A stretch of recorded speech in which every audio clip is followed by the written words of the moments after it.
Sumainyo ang Panginoon. At sumaiyo rin. Ang mabuting balita ng Panginoon ayon kay San Juan. Papuri sa iyo, Panginoon. Nung panahong iyon nakatayo sa tabi ng krus ni Jesus, ang kanyang ina at mga kapatid na babaeng nitong si Maria na asawa ni Cleopas. Naroon din si Maria Magdalena. Nang makita ni Jesus ang kanyang ina at ang minamahal niyang alagad sa tabi nito, kanyang sinabi, "Ginang, narito ang iyong anak." At sinabi sa alagad, "Narito ang iyong ina." Mula noon, siya'y pinatira ng alagad na ito sa kanyang bahay. Ang mabuting balita ng Panginoon. Pinupuri ka namin, Panginoong Heso Kristo. Magsiupo muna po tayong lahat. Kasunod po ng pagdiriwang natin kahapon, ang kapistahan ng pagtatampok sa krus, tayo po bilang sambayanan ngayon ay lumilingon kay Maria na ating ina. Ina nagdadalamhati. Maganda makita natin sa mga pagdiriwang na ito kahapon at ngayon na tunay hong magkaugnay. Bagamat ang krus ay tinitignan natin bilang pahirap at pasakit, ang una nating iniisip, etong krus ko sa buhay. Kaya ang una natin nakikita, hirap. Hindi natin nakikita sa krus ang pag-aalay ni Jesus. Ang mas pinapansin natin, paghihirap ni Jesus.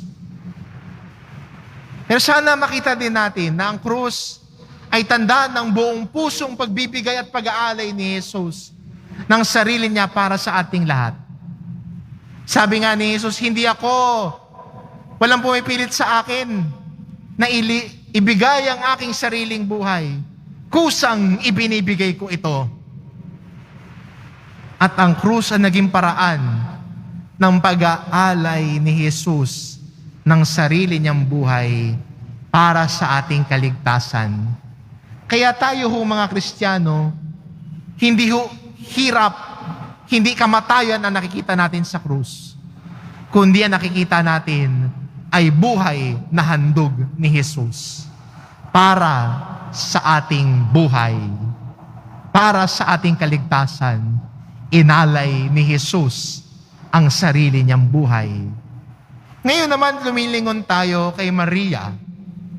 Kay Maria ang nagdadalamhati na makita ang kanyang anak sa krus na akabayubay at naghihirap. Siguro hindi maipinta kay Maria ang tinding pagpapakasakit at pagdadalamhati nang makita niya ang paghihirap ng kanyang anak. Siguro sa mga magulang, pag nakakaranas, may sakit lang yung anak, may lagnat lang, minsan dinadasal, "Lord, ako na lang yung magkasakit, wag na ho yung anak ko. Ako na lang po yung mahirapan, wag na lang po yung anak ko." Minsan ito din yung dalamhati ng isang ina na makita ang kanyang anak na nahihirapan. Parang gusto niya sabihin, "Lord, ako na lang. Pwede bang ako na lang? Pwede na bang ako na lang yung magkasakit kaysa yung anak ko? Pagaling mo, ako na lang. Handang kunin. Handang iako." Pero kay Maria, nakita natin na kahit may paghihirap, hindi siya umalis. Hindi siya nang iwan. Marahil sa atin, bilang mga Kristiyano, sa pagsunod natin kay Jesus, makakaramdam tayo ng discomfort, hirap, minsan challenges sa buhay. Sa totoo nga pag sumunod tayo kay Jesus, kasama ang krus. Sabi nga ni Jesus, di ba? Kung gusto niyo sumunod sa akin, limutin mo ang sarili mo, pasanin ang krus mo, sumunod ka sa akin. Hindi sinabi ni Jesus na sumunod ka sa akin, giginhawa buhay mo. Wala akong sinabing ganun si Jesus. Pag may nagsasabi sa inyong ganyan, scammer ho yun. Binubudol ho kayo nun. Pag sinasabi niya sa inyo, pag sumunod ka kay Jesus, giginhawa buhay mo, yayaman ka. Budol ho yun. Kasi ang sabi ni Jesus, kung gusto mong sumunod sa akin, limutin ang sarili, pasanin ang krus, sumunod ka sa akin. Si Maria, sumunod kasama si Jesus. Hindi iniwan si Jesus, sumama hanggang kamatayan niya sa krus. Naroon si Maria.